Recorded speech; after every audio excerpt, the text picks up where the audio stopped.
Nongeye kubasuhuza mu izina rya Yesu Kristo umwami wacu, amahoro Imana itangira ubuntu, amahoro Imana yuzuza mu mitima y'abayikunda ndetse abayizera, akomeze agwirire mu mitima yacu muri uno munsi. Tugiye kurebera hamwe amagambo ntawe umutwe uvuga ngo ubujiji bukabije bw'abasenga. Ubujiji bukabije bw'abasenga. Mu by'ukuri twabonye yuko Yobu 28:28 aravuga ngo dore kuva mu byaha niko kujijuka. Kumenya Uwiteka niko kumenya ubwenge ni ukumenya Uwiteka. Kumenya Uwiteka nibwo bwenge.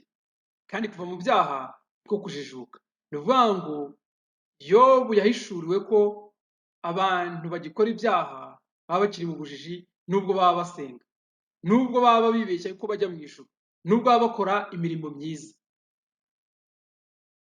nubwo baba bakora imirimo myiza nka Yobu. Yobu tumubona mu gice cya 42 asaba imbabazi, nyamara mu bice byabanje hose yigaragazaga nk'umuntu w'intungane, kandi n'abantu bamubonaga nk'umuntu w'intungane. Kugeza n'uno munsi wa none abantu benshi basenga bamufataho icyitegererezo. Nyamara Bibiliya ivuga yuko nta kindi cyitegererezo dufite twahawe mu isi uretse Yesu Kristo. Nta rundi rugero dufite mu isi rwo kuba abantu b'Imana cyangwa se abana b'Imana, rwo kuba abantu bakijijwe uretse urwa Yesu Kristo. Dukwiriye gukura tukagera ku gihagararo cya Kristo kugira ngo turagwe ubugingo buhoraho.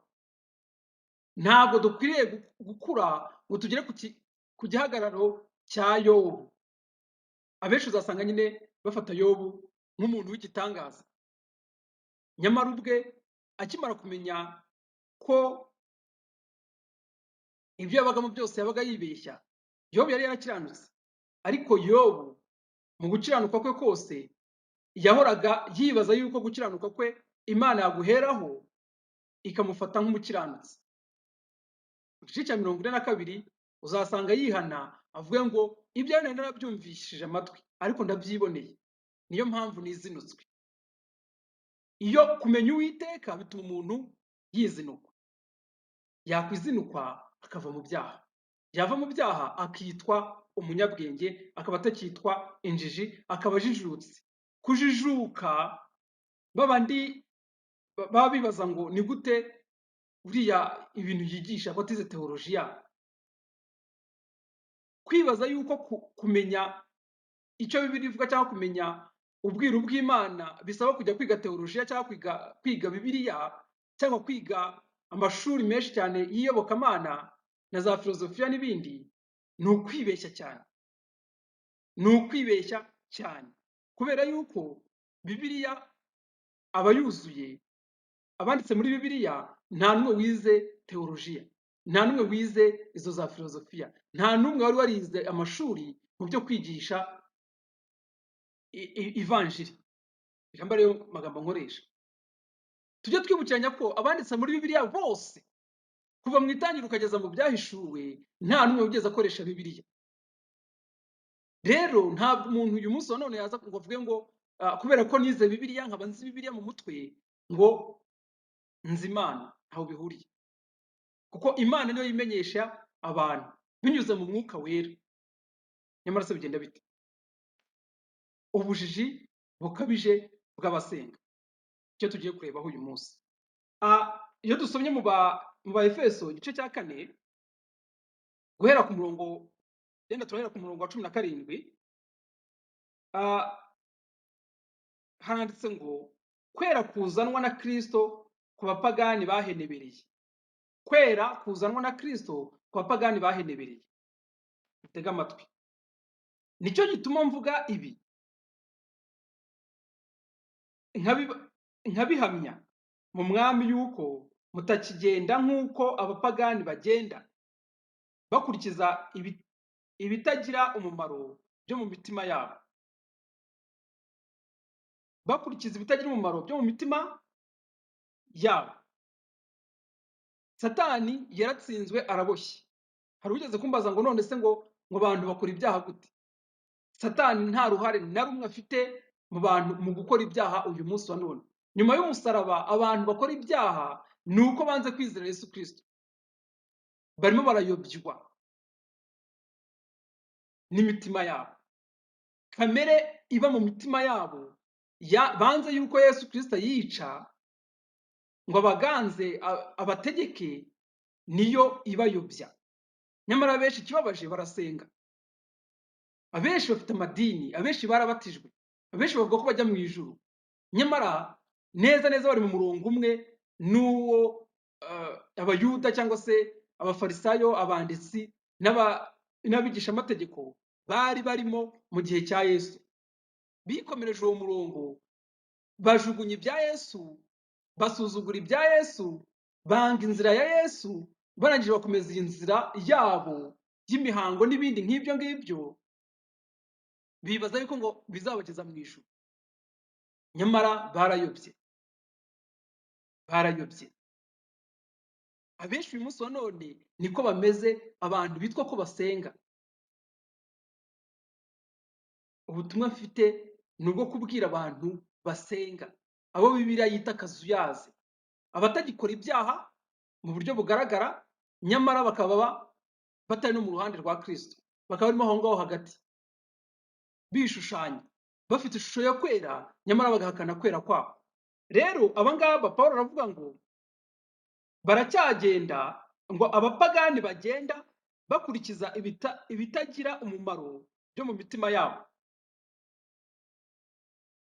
Ubwenge bwabo, wumve umurongo wa 18, ubwenge bwabo buri mu mwijima, kandi ubujiji buri muri bo, no kunangirwa kw'imitima yabo byabatandukanije n'ubugingo buva ku Mana.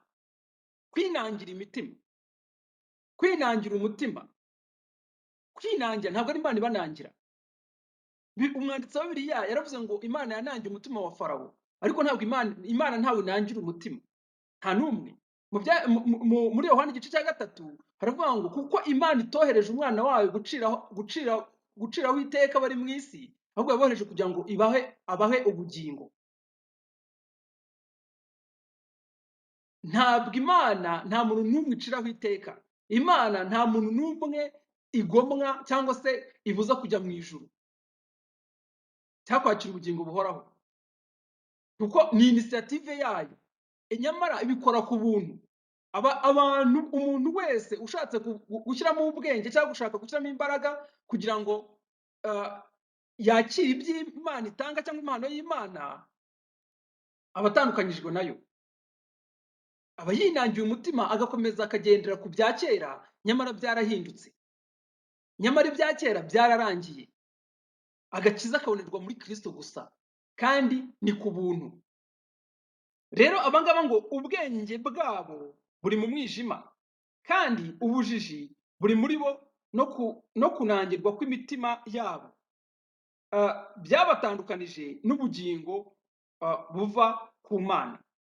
Ubugingo buva ku Mana tubonera muri Kristo Yesu, ni ubugingo buhoraho, tububonera ubuntu kubwo kwizera, buhabwa abizeye, ntabwo buhabwa ababukorera, ntabwo buhabwa abasenga, ntabwo buhabwa abakora imirimo myiza nka ba Yobu n'abandi, ntabwo buhabwa abakurikiza amategeko nka wa musore w'umutunzi, hoya, ntabwo buhabwa abakurikiza amategeko cyangwa abakora imirimo yose itegetswe n'idini nka wa mufarisayo ngo wagiye gusenga ngo akagera akavuga ngo ndagushimira yuko utangeze nka bariya abanyazi, ngo utangize nk'abandi, ngo ntanga kimwe mu 10, ndetse nigiriza kabiri mu cyumweru n'ibindi nk'ibyo ngibyo. Ntabwo ubugingo buhoraho buhabwa abafite imirimo birata. Ubugingo buhoraho buhabwa abizeye Yesu Kristo. Ku murongo wa 19 akavuga ngo kandi babaye biti biha ubusambanyi bwinshi, gukora iby'isoni nke byose bifatanije no kwifuza. Ibyo bakora byose bifite ikindi kintu kibiherekeje, ni ukwifuza. Kwifuza ni icyaha, kugeza aho no kwifuza ibyiza ari icyaha. Kwifuza ni icyaha, kugeraho no kwifuza ubugingo buhoraho ari icyaha, kuko ubugingo buhoraho nta muntu wakagombye kubwifuza kuko imana yarabutanze. Kubwifuza rero ni uko wabwanze. Ni wa mwana murizi udakizwa urutozi. Ubugingo buhoraho imana yarabutanze, yabutanze mu mwana wayo. Nyamara abantu uyu munsi wa none bakomeje gusenga basaba imana ubugingo buhoraho. Imana yatanze amahoro, Yesu Kristo niwe mahoro yacu. Nyamara abantu bakomeje gusenga, abantu bakomeje kubura amahoro, ndetse bakomeje gusenga bakanasenga cyane basaba amahoro. Abantu, Imana yatanze umwuka wera, Imana yatanze umwuka wera, nyamara abantu bakomeje kubura umwuka wera, bakomeje kubura impano z'umwuka wera, bakomeje kubura imbaraga z'umwuka wera, bakomeje kubura gukomezwa n'umwuka wera, bakomeje kubura kuyoborwa n'umwuka wera, bakomeje kuyoborwa na za kamere ndetse n'inyigisho zipfuye nk'izo zose. Hejuru hari ahantu tubona bavuga ngo muri iki gice turimo gusoma, hari aho Pawulo yavuze ngo iki, okay, ku murongo wa kangahe, ku murongo wa 30 yaravuze ngo kandi ntimuteze agahinda umwuka wera w'Imana wabashyiriweho kuba ikimenyetso kugeza ku munsi wo gucungurwa. Umwuka wera ntabwo ari wa wundi uzagenda on off, uriya ntabwo ari umwuka wera, biriya bintu ni abadayimoni, ni imyuka y'abadayimoni. Imana yadushyizeho icyo kimenyetso. Ucyakira Yesu Kristo muri wowe, ni ukuvuga ngo uba uhawe umwuka wera, uba ushyizweho icyo kimenyetso kugeza ku mperuka y'isi. Nyamara uyu munsi wa none abantu basenga n'ibyo bakora ntabwo bigaragaza yuko bafite umwuka wera, ndetse nabo ubwabo uzasanga bahora bifuza impano z'umwuka wera, uzasanga bifuza imigisha ituruka ku Mana, kandi mu by'ukuri byose Imana yarabishyize muri Kristo. Uzasanga batanyuzwe. Biragoye kubona abantu banyuzwe no kugira neza kw'Imana kandi bitwa ko basenga. Ku murongo wa 19 nyine bagaragaje yuko ibyo bakora byose biherekezwa n'ikintu cyitwa kwifuza. Kwifuza ni kubi pe. Yesu yavuze ngo ntimukifuze. Kwifuza ni ikintu kibi, nubwo waba wifuza ibyiza, nubwo waba wifuza ibyiza. Itegeko rivuga ibyo kutifuza rivuga ngo ntukifuze inzu ya mugenzi wawe, ntukifuze. Nyamara uyu munsi wa none biratangaje ko abantu no kugira ngo bakizwe, ibyo bita gukizwa, babiterwa no kwifuza. Nibyo bita amasengesho, babiterwa no kwifuza. Uzasanga umuntu akubwira ngo ngiye gusenga Imana kugira ngo. Abantu barimo baraterwa gusenga Imana no kwifuza, no kugira umutima utanyuzwe. Nyamara umutima utanyuzwe ni umutima utari mu mwuka wera. Umutima utari mu mwuka wera rero ni umutima utizera. Umutima utizera ntunezeza Imana. Umurongo wa 20 ngo ariko mwebweho ntimwize Kristo mutyo, niba mwaramwumvise mukigishirizwa muri we ibihura n'ukuri ko muri Yesu, muri we, ni muri Yesu Kristo niho umuntu yigira. Niho umuntu Yesu Kristo yabwiye umugore w'umusamariyakazi, aramubwira ngo igihe kiraje ndetse kirasohoye ko basenga data by'ukuri bamusengera mu kuri no mu mwuka, mu kuri no mu mwuka. Kandi umwuka ni umwuka wera, ni muri Kristo aho ngaho. Mu kuri Yesu Kristo yaravuze ngo nijye kuri, nijye nzira, ukuri n'ubugingo, ntawe ujya kwa data ntamujyanye. Ni ukuvuga ngo utarakira Yesu Kristo muri we, wa wundi ugikora ibyaha, wa wundi ukigundagurana n'ibyaha, wa wundi ukiri mu ntambara ngo ukirwana na Satani, ntabwo arakira Yesu Kristo. Ntabwo yigeze amenya yuko Yesu Kristo yanesheje Satani. Ntabwo yigeze amenya ibyabereye i Gologota. Ntabwo yigeze amenya yuko Yesu Kristo yazutse mu bapfuye, akaba anazura abantu bose bamwakiriye. Kubazura no kubakura mu byaha, ntabwo ari ukuzuka ku munsi w'imperuka. Marita yaramubwiye, yigeze kumubwira ngo Marita mushiki eh, wa Lazaro yigeze kumubwira ngo ndabizi ko azazuka ku munsi w'imperuka. Yesu aramubwira ngo unyizera nubwo yaba yarapfuye azongera abeho, unyizera ukiriho ntabwo azapfa ukundi. Nta muntu wizera Imana upfa, kubera yuko urupfu ijuru rizi ni urupfu ruzanwa n'ibyaha. Abagitegereje rero umuzuko wo ku munsi w'imperuka rwose bafite ingorane. Yesu Kristo iyo umwizeye uba uvuye mu rupfu ugiye mu bugingo. 21 hakavuga ngo niba mwaramwumvishije mukigishirizwa muri we ibihura n'ukuri ko muri Yesu. Hanze ya Kristo nta kuri kuhaba. Muri ariya madini mwirirwa mwirata y'abize teolojiya n'abize ibiki byose, nta kuri kubayo. Ziriya ni inyigisho z'abantu. Bibiliya Uwiteka akavuga ngo bansengera ubusa kuko inyigisho bigisha ari iz'abantu, kuko bigisha inyigisho z'abantu. Ni ibintu abantu bagiye baricara barategura babiha umurongo, barangije bahamagara abantu babibatekeramo. Ni ibintu by'imihango itarangira, uvuga ugasanga ni uko bimeze, ntibigire icyo bihindura, ntibigire uwo bihindura, abantu bakomeza bagakora ibyaha kandi basenga. Ubwo ni ubujiji. Abashaka kumenya ubwiru bw'Imana babumenyera muri Kristo Yesu. Ni muri Kristo Yesu honyine bishoboka kumenya, gusobanukirwa n'iby'ukuri byose. 22 bibabwiriza iby'ingeso zanyu za kera ko mukwiriye kwiyambura umuntu wa kera uheneberezwa no kwifuza gushukana. Umuntu wa kera,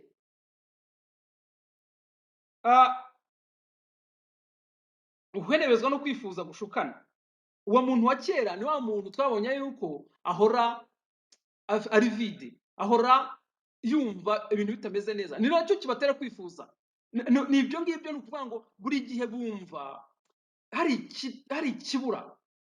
Uzasanga abantu basenga cyane kubera yuko hari ikibura, hari ikintu badafite muri bo.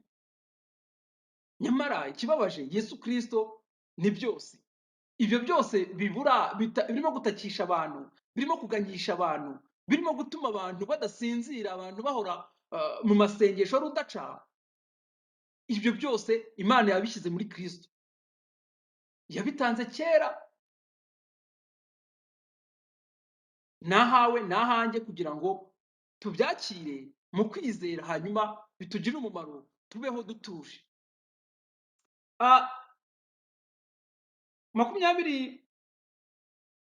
23 ngo mugahinduka bashya mu mwuka w'ubwenge bwanyu, mugahinduka bashya mu mwuka w'ubwenge bwanyu ababwirijwe na Kristo, mukambara umuntu mushya waremewe ibyo gukiranuka no kwera bizanywe n'ukuri nk'uko Imana yabishatse. Umuntu mushya muri Kristo Yesu ntabwo agikora ibyaha, ntabwo agikora bya bindi by'umuntu wa kera, ntabwo agikora bya bindi bya kamere, nta nubwo bakibisengera. Kuriya kubisengera, kubikora ukabisengera ntacyo bimaze.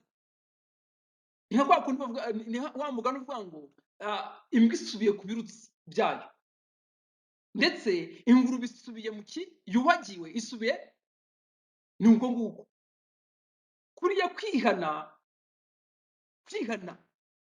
ukongera ukabisubiramo, ukihana ukongera ukabisubiramo, bishushanywa n'ingurube irimo kwivuruguta mu byondo kandi imaze kuhagirwa. Abana b'Imana, abavutse ubwa kabiri, abigishirijwe muri Kristo Yesu, bambara umuntu mushya. Umuntu wa kera abagize gute? Abarangiye, abapfuye. Mu yandi magambo, iyo wakiriye Yesu Kristo muri wowe, cyangwa iyo wakiriye umwuka wera, kuko umwuka wera niwe Kristo ugaruka, araza akica kamere. ntabwo aza ngo abangamire kamere, araza akamwica, araza akica kamere, ukabaho uri umuntu mushya, umwuka w'Imana akera imbuto muri wowe, ukaba utagifite ibyo kwirata, ahubwo ukirata Kristo, ukirata ko wamenye Imana, ukirata yuko wajijutse kubera ko utagikora ibyaha. Ni uko nguko biteye. Iyo dusomye mu Baheburayo igice cya 10 umurongo wa 12 avuga ngo ariko wa wundi amaze gutamba igitambo kimwe cy'iteka cy'ibyaha yicara iburyo bw'Imana. Uwo ni Kristo. Yatambye igitambo kimwe cy'iteka. Abirirwa babwira Imana ngo ibi ngibi ngo bikubere ngo igitambo kigira gute, ngo turimo turatambira Imana, ngo ibi ngibi ngo bikubere umubavu humura neza. Ibyo bintu binukira Imana. Hari igitambo kimwe cyonyine gihagije, ni icya Kristo. Ba bandi nyine bakora ibyaha babisubiramo, mu kanya turi buze kureba ibyabo, nicyo somo turi buherukirizeho. Ntabwo iriya nyigisho ya Bibiliya. Biriya bintu umuntu akizwa rimwe. Iriya nyigisho yigisha abantu ngo mporanyizwa, ntabwo ariyo. On off, ruri hasi ruri hejuru. Naguye nabyutse, naguye nabyutse.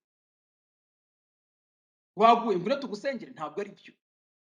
Bibiliya ifite ikindi uko ibivuga. Igitambo cyatanzwe rimwe. Iyo wakiriye Yesu Kristo muri wowe, ni ukuvuga ngo ubutandukanye n'icyaha by'iteka ryose. Ubuvuye mu butware bwa Satani ugiye mu butware bwa Kristo by'iteka ryose. Uba winjiye mu mahema y'abera, hahandi urindirwa. Uba wubatse ku rutare ari we Kristo.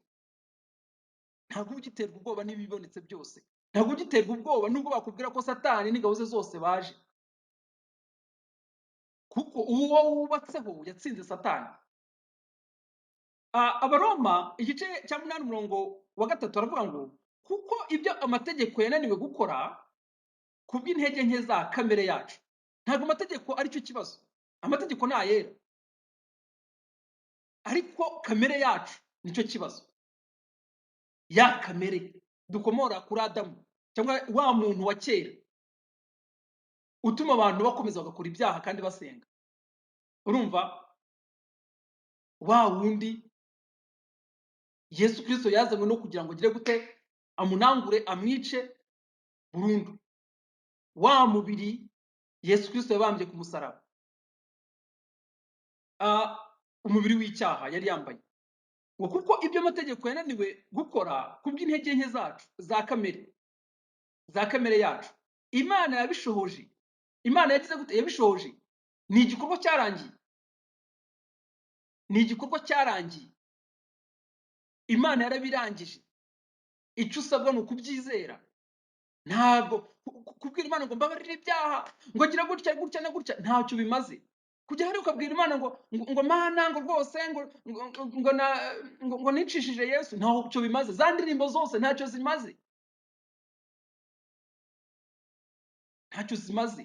Kugira ngo narakwicishije, wicishije Yesu wowe. Yitanze ku giti cye, yitanze ku bushake bwe.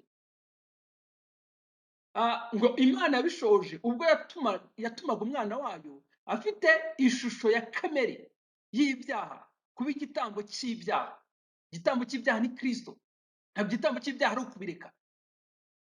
Ntabwo igikuraho ibyaha ari ukubireka. Ntabwo igikuraho ibyaha ari ukubyihana. Ntabwo igikuraho ibyaha ari ukurira. Ntabwo igikuraho ibyaha ari hoya. Igikuraho ibyaha ni igitambo cya Kristo, kandi cyamaze gutambwa. Icira ibyaha bya kamere ho iteka. Abakibikora nuko batemera yuko Kristo yica kamere muri bo. Bashaka kubangikanya Kristo na kamere, kandi ntabwo bishoboka. Kuko Kristo ntabwo afosinga. Oya. Mu Byahishuriwe 3:20 avuga ngo mpagaze ku rugi ndakomanga, umuntu niyumva ijwi ryanjye agakingura, nzinjire dusangire. Ni wowe ukwiriye kumukingurira. Nyamara Imana yari yabwiye na Kayini mu gice ndumva ari icya kane cy'itangiriro. Imana iramubwira ngo ibyaha bimwe biri tugatugira ku rugi rw'umutima wawe, nyamara ni wowe wo kubitegeka. Hari kamere, hari Kristo. Hari kamere irimo kukubwira gukora ibi, hari Kristo urimo gukomanga. Kristo azanywe no kuguha ubugingo, Kristo azanywe no kuguha amahoro, Kristo azanywe no kugukura mu mwijima akagushyira mu mucyo. Nyamara hari kamere y'icyaha iri aho ngaho irimo kukubwira yuko nuramuka usenze gutya bizagenda gutya, nuramuka udakoze ibibi ugakora ibyiza ngo uzemerwa. Oya, hari kamere irimo kukubwira yuko nuramuka utariye ibi ngo uzemerwa mu maso y'Imana. Hari kamere irimo kukubwira yuko nuramuka usengeye mu idini runaka ngo uzemerwa mu maso y'Imana. Hari kamere irimo kukubwira yuko nuramuka uri wa muntu usenga buri munsi, wa muntu uhanura, wa muntu ukora imirimo myiza ngo uzemerwa mu maso y'Imana. Iyo ni kamere, ni imirimo itegetswe n'amategeko. Nyamara imirimo itegetswe n'amategeko ntabwo ari mibi, nyamara ahubwo ikibazo ni kamere. Ya kamere rero ikubwira ngo reka gukora ibi ngibi, ukora ibi ngibi, za nyigisho zose zikubwira ngo reka gukora ibi ngibi, ukora ibi ngibi, zirakuyobya, ndetse zimaze kuyobya benshi, ko ni umugambi wa Satani. Yaraje abwira Eva, Imana iri mu muntu, yaravuze ngo turimo umuntu agira ishusho yacu ase natwe. Ubu ni umuntu waremwe n'Imana, ni nawo umugambi w'Imana, kandi umugambi w'Imana nta kintu na kimwe gishobora kuwukoma mu nkokora. Satani yashatse kuwitambika, ariko Imana iyo yihindura umuntu, iza gucungura umuntu kugira ngo umugambi wayo ukomeze. Abari mu ishusho y'Imana ni abamaze kwemera umugambi w'Imana. Nituremo umuntu agira ishusho yacu, kugira ngo umuntu yongere afate ishusho y'Imana, kuko ishusho y'Imana ni Kristo, ngo niyo shusho y'Imana itaboneka. Iyo amaze kwinjira muri wowe, nawe uhinduka ishusho y'Imana, aguhindura ishusho y'Imana. Ntabwo uba ugikora ibintu byo mu mwijima, ntabwo uba ugikora ibintu byo kwa Satani, ntabwo uba ukimeze nka ba bandi, ntabwo uba ukijya ku giti cy'ubwenge munyekanisha icyiza n'ikibi, ntabwo uba ukibarizwa muri iyo ntambara y'ibibi n'ibyiza. Hoya,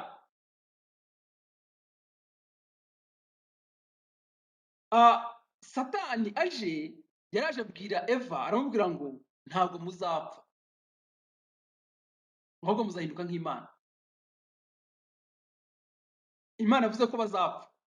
Ni ukugira ngo kugira ngo Imana n'ubundi iguhindure ishusho yayo, yongere umugambi wayo ukomeze kuri wowe, umugambi wayo ukomeze. Umugambi wayo umugambi w'Imana, njya numva nyine muri bwa bujiji, abenshi bibaza ko umugambi w'Imana ari ukugira ngo babeho ngo bayiramya, ngo babeho bagira gute. Ntaho bihuriye. Umugambi w'Imana uranditse mu itangiriro, tureme umuntu agira ishusho yacu ase natwe, nta kindi. None wowe uribaza ko ngo umugambi w'Imana, ngo umugambi w'Imana kuri wowe ngo ari ukugira gutya, ngo ari ukwitwara gutya, ngo ari ukuririmba, ari ugusenga, ari ukubwiriza, ari ukufasha imbabare, ari ugukora imirimo myiza. Ntaho bihuriye. Ntabwo ari umugambi w'Imana igufiteho. Gukora iyo mirimo ntacyo bitwaye, ariko banza wumve umugambi w'Imana ni uwuhe. Imana irashaka ko uba ishusho yayo, kandi wakoze icyaha, kuko twese tuvuka dutandukanijwe n'Imana. Twese tuvuka dutandukanijwe n'Imana. Rero kugira ngo wongere uhinduke ishusho y'Imana, ni uko Imana izikica kamere, ni uko Imana izikica wa muntu wa kera. Urumva, wa muntu wa kera, wa wundi wavutse uri we, wa muntu wa Adamu, wa wundi wavutse uri we, ya kamere, wa muntu wo mu isi uvuka ku bushake bw'umugabo n'umugore, ukabyarwa n'Imana, ukambara umuntu mushya ari we Yesu Kristo. Ntuba ari wowe ugaragara mu maso y'Imana, hakagaragara Kristo. Ntihagaragare gukiranuka kwawe, hakagaragara gukiranuka kwa Kristo. Ntihagaragare imirimo yawe, hakagaragara imirimo y'Imana. muri wowe. Ah, rero Imana yamaze guciraho ibyaha bya kamereho iteka. Imana yarabikoze, ni igikorwa Imana yakoze. Nyamara iyo turebye mu ibitambo mu gihe cy'ibitambo habagaho ibitambo by'uburyo bwinshi. Habagaho ibitambo by'uburyo bwinshi. Ikibazo uyu munsi wa none abantu barabyitiranya. Oya, ntabwo byari bimwe. Hari hariho igitambo cy'ibyaha. Igitambo cy'ibyaha cyo Imana yamaze icyo yamaze kudiringa nacyo yarakirangije. Ni Kristo. Hakabaho igitambo cyo gukuraho urubanza. Mu Kinyarwanda ni bya bindi bita guhumanuka, nka biriya bitaga gusiga icyuhagiro, gutera icyuhagiro, kujya gute, kwera. Niba habaye ikintu runaka hakagira imihango ikorwa. Ibyo ngibyo byo ntabwo Kristo yaje kugira ngo niba turabivuga ngo iki, dufate urugero. Niba urwaye indwara runaka, ntabwo Kristo yaje kugira ngo indwara ziveho. Oya, indwara runaka ifite uburyo ki isi, hari ibyo wakora kugira ngo indwara runaka itakugeraho, mu magambo makeya. Cyangwa yagezeho hari ibyo yakora kugira ngo akire. Sibyo? Ntabwo Kristo yaje kugira ngo niba uvuka mu muryango w'abakene, ntabwo yaje kugira ngo agukure mu bukene. Oya, hari ibyo wakora kugira ngo ubukene bukurweho, uve mu bukene ujye mu kindi cyiciro cy'abantu. Ariko hari n'ibyo udakora ugakuma muri ubwo bukene. Ikibabaje, uzajya gutya usange abantu, umuntu arajya gutya aho kugira ngo ajye kwivuza, aho kugira ngo yirinde indwara mbere na mbere, akavuga ati genda senga Imana, ukarinda upfa. Benshi bagapfa kandi bavuga ko basenga. Icyo ni kimwe. Nk'ibyo byo by'ubukene, uzajya gutya usanga abantu baheze mu bukene bwabaye akarande, ibyo twita chronical poverty. Usange umuntu aba mu migirire n'imigendere n'imyumvire, afite mentalite z'ubukene, ahora ari umukene. Uzasanga abantu basenga cyane cyane, ndavuga ngo gusenga bakabya mu bintu byo gusenga ni iki, uzasanga ari abakene.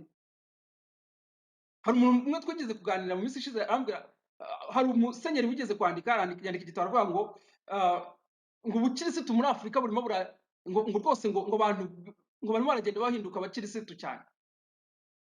Undi ahita yandika aravuga ngo ubukirisitu, kwiyongera k'ubukirisitu biba ahantu hari ignorance cyangwa ignorance, ahantu hari ubujiji, hari ukutamenya. Uzasanga uyu munsi none community y'abantu basenga cyane, babandi bahora mu byumba by'amasengesho, bahora ku misozi, bahora hehe ahabereye amasengesho hose, uzasanga ari abantu ari abakene mu buryo bugaragara. Ndavuga mu buryo bugaragara.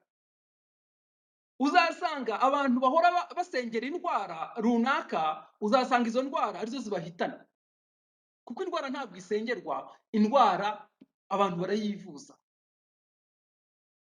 cyangwa bakayirinda, uwayirwaye ariko akayivuza. Abo ngabo ni babandi uzasanga uyu munsi wa none barimo kurwanya inkingo za corona. Ni babandi uzagira gutyo ugasanga banze kwambara udupfukamunwa muri iki gihe ngo bishingije ku gusenga. Ni babandi, hari uwo nigeze kubwira rimwe, nubwo nti nta mvura ihari, arangije ati imvura izagwa mu izina rya Yesu. Ntabwo imvura igwa mu izina rya Yesu. Hoya, kugwa kw'imvura, ntabwo imvura igwa kubera ko abantu basenze. Rwose ibyo ngibyo ndabihakanye. Ubwo ni bwa bujiji bw'abantu bagira gute basenga. Uzabona ko hari ahantu tukiri ku bujiji, ku bintu bijyanye n'ubujiji. ariko Yesu Kristo yagiye atanga umucyo kuri byo. Yesu ntabwo yakoraga ibitangaza kugira ngo abantu bihane cyangwa bagire gute hoya. Yesu Kristo yakoraga ibitangaza kugira ngo nibura abantu batamwizera bamwizere. Ibitangaza tuzabona yuko nk'uwitwa Tomasi amaze kuzuka yarabihakanye. Yesu Kristo agarutse aramubwira ati, bituma agaruka ati nkoraho, ngwino unkoreho. Sibyo? Ibitangaza mu magambo make ubundi bibereho abantu batizera. Abatizera nibo bahora bashishikajwe n'ibitangaza n'ibimenyetso. Uzasanga babwira Yesu ngo urakora ikimenyetso ki, urakora gitangaza ki kugira ngo tukwizere.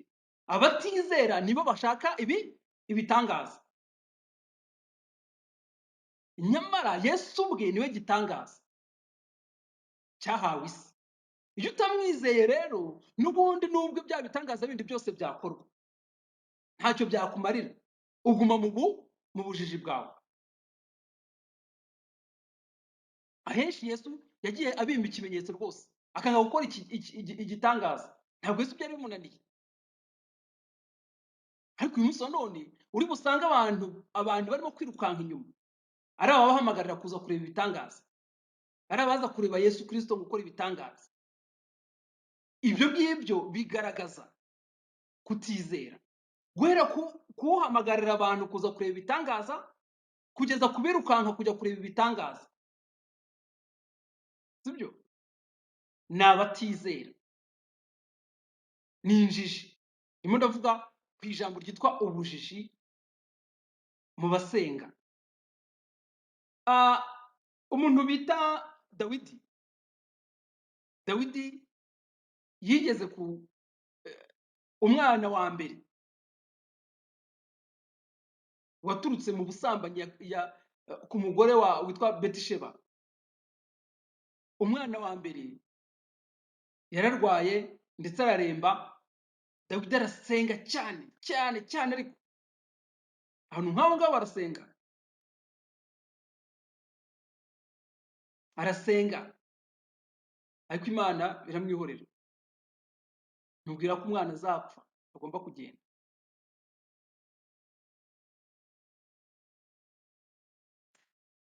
Umwana Dawidi ariyiriza. Dawidi reka sinakuba umwana amaze gupfa, Dawidi rero we yari azi uburyo ki Imana iri seriye. Aragenda ngo arakaraba avuga ati nzanira ibyo kurya. Bati none se waretse kurya umwana akiri muzima, none ugiye kurya? Ati none ni uguhanyanyaza. Dawidi ibyo arimo gukora yari arimo guhanyanyaza. Abantu benshi uyu munsi wa none basenga amasengesho y'ubujiji bahanyanyaza.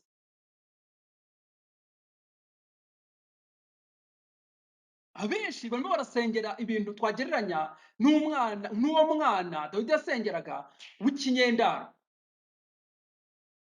Barimo barasengera ibintu bakomora kwa Satani. Abenshi uzasanga bafite ibintu bakomora kwa Satani bagashaka ko Imana ibiha umugisha. Ntabwo bishoboka, ntabwo bishoboka. Umucyo n'umwijima ntaho bihurira. Ibyo ngibyo biri bugende, ibyo ngibyo biragenda uko byagenda kose. Hari ikindi kigaragaza ubujiji. Iyo usanze abantu barimo bose gusengera kuba bakiri, kugira amafaranga menshi, wibaza abantu bose bagize amafaranga menshi ubundi si yaba imeze ite? Iyo abantu bose barimo gusengera kugira amamodoka, nta n'imihanda ihari. Njya nkunda kubabwira ni gute umuntu ajya gusengera imodoka kandi mbere yo gusengera imodoka akabanje ugasengera umuhanda? Imodoka zigenda mu muhanda, icyo ni kimwe. Ariko noneho wibaza abantu bose bifuza imodoka, bafite iryo sengesho ry'imodoka, abantu bose basenga, Imana ikiza gutya ikabaha imodoka, byagenda bite? nyamara amasengesho nk'ayo ngabo barayasenga. Uzasanga abantu basenga ngo abantu badapfa, nyamara Yesu yabwiye Isikariyoti amubwiye ngo aya mavuta ngo yakagombye kugurishwa amafaranga menshi ngo agahabwa abakene. Yesu aramubwira ati abakene muri kumwe iteka ryose. Yesu ntabwo yigeze abwira abantu kugira gute gusengera ko ubukene buvaho. Yahamije yuko ubukene ni iteka ryose, abakene bazahoraho, sibyo? Ku isi iyo inegarite sociale, inegarite économique ni ikintu gihoraho. Ni nabyo bituma nyine isi ikomeza kugenda, ubuzima bukomeza ku isi bukajya imbere. Mu Kinyarwanda bavuga ngo turareshya irasonjesha. Buri muntu wese akwiriye kubaho, abantu bakwiriye kubaho ari magirirane. Buri muntu wese akamenya icyo asabwa cyangwa se icyo agomba mugenzi we. Ariko buri muntu wese aramutse atunze imodoka, buri muntu wese agatunga bya bindi byose abantu bifuza, amazu, buri muntu wese agatunga etaje, buri muntu wese agatunga bya bindi abantu birwa birata, bya bindi abantu bifuza. Kwifuza ni icyaha mu nshe. Niba ucyifuza nubwo waba wifuza ubugingo buhoraho, utandukanijwe nabwo. Niba wifuza umwuka we, utandukanijwe nawo. Kwifuza bituruka mu mutima utanyurwa, bituruka mu mutima wuzuye, ucuza umwijima, wuzuye amaganya nyine. Kwifuza no kuganya ntaho bitandukaniye ubundi.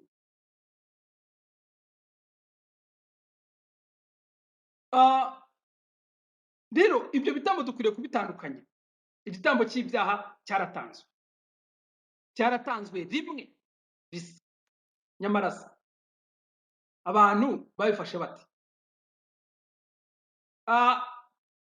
Mu Migani igice cya 14:9 aravuga ngo abapfapfa bahinyura igitambo cy'ibyaha. Burya iyo urimo gukora imirimo kugira ngo wemerwe mu maso y'Imana, iyo urimo gukiranuka kugira ngo wemerwe mu maso y'Imana,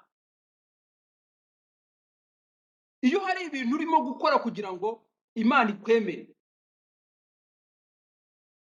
Bibiliya ihita ikwita umupfapfa.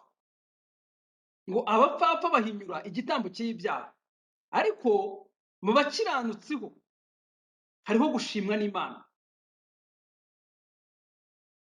Dawidi uwo mwana yasengeraga yarapfuye aririra, nyamara hahise havuka Salomo atamusengeye, aba ari we umusimbura ku ngoma. Dukwiriye gutandukanya amasengesho. Abantu bakwiriye gutandukanya, hari ukuntu bumva ngo imbaraga z'amasengesho, ngo amasengesho agira gutya, ngo amasengesho agira gutya, kugeza aho bakubwira ko amasengesho ngo nyeganyeza intebe y'Imana, ngo amasengesho ngo ibiriya ni ibintu abantu bahimbye. Amasengesho menshi agaragaza kutizera. Amasengesho menshi agaragaza kutizera. Dukwiriye gutandukanya amasengesho, akamaro k'amasengesho, amasengesho afite akamaro kayo, ariko tukanamenya yuko hari ubushake bw'Imana. Ubushake bw'Imana ni ubuhe? Imana twabonye yuko ubushake bwayo bwa mbere na mbere irema umuntu, sibyo? Yashakaga ko agira ishusho yayo, agasa nayo. Kandi n'Imana yabikoze, ntabwo ari umuntu wagombaga kubikora kugira ngo agire iyo shusho. Hoya, ahubwo Imana yamuhaye ishusho yayo, ngo ni ukumuhumekera nk'uko w'ubugingo ahinduka ubugingo buzima. Amaze gucumura iduha Kristo, we shusho y'Imana itagaragara. Hanyuma iyo wakiriye Kristo rero uba wamburwa wa muntu wa kera, ugahinduka umuntu mushya muri Kristo Yesu. Ukaba uri wa muntu utagikora ibyaha, uri wa muntu utagifite ikintu na kimwe wifuza, wa muntu unyuzwe n'Imana no kugira neza kwayo. Rero babandi bahora bihana, babandi ngo bakizwa buri munsi, babandi za nyigisho zipfuye zituruka mu bujiji, babandi bakora ibyaha ngo bagasenga, ngo bakababara bagasenga. Twabonye yuko tubonye mu migani ko ngo abapfapfa bahinyura igitambo cy'ibyaha. Guhinyura igitambo cy'ibyaha ni uguhinyura Kristo. Guhinyura igitambo cy'ibyaha ni ukwibaza ko hari indi nzira n'imwe ishobora kukugeza ku Mana, ishobora kukugeza kuba ishusho y'Imana. Abaheburayo igice cya 10 twahasomye, igice cya 10 umurongo 26, noneho haravuga ngo niba dukora ibyaha nkana tumaze kumenya ukuri, ntihaba hagisigaye igitambo cy'ibyaha. 10:26, ntihaba hagisigaye igitambo cy'ibyaha keretse gutegerezanya ubwoba gucirwaho iteka no gutegereza umuriro w'inkazi uzarya abanzi b'Imana. Nuko nguko niba waramaze kumenya ukuri ugakomeza ugakora ibyaha, nubwo waba ubyihana, niba waramaze kumenya ukuri nyamara ugahora wumva muri wowe ugifitemo kamere y'icyaha, nubwo waba utabikora. Hari benshi batabikora ariko bafite icyaha muri bo, bacyumva muri bo badashyitse, babandi bahora basaba imbabazi, amasengesho, Mana tubabarire, Mana tugirire gutya, turareba tugacumura, twagira gutya. Umva, nubwo waba utabikora ariko ukibyiyumvamo muri wowe mu umutima wawe ukiguhagazemo ukiguciraho iteka, waramaze kumenya ukuri, nta kindi gitambo cy'ibyaha kibaho. Ugomba gutegereza umunsi w'imperuka nk'uko n'ubundi benshi bawutegereje bakarimbuka, kuko ku munsi w'imperuka ni ukurimbuka. Ntabwo Kristo azaba aje gukiza abantu rwose, ntabwo Kristo azaba aje gucungura abantu. Yaje gucungura abantu rimwe kandi yarabikoze.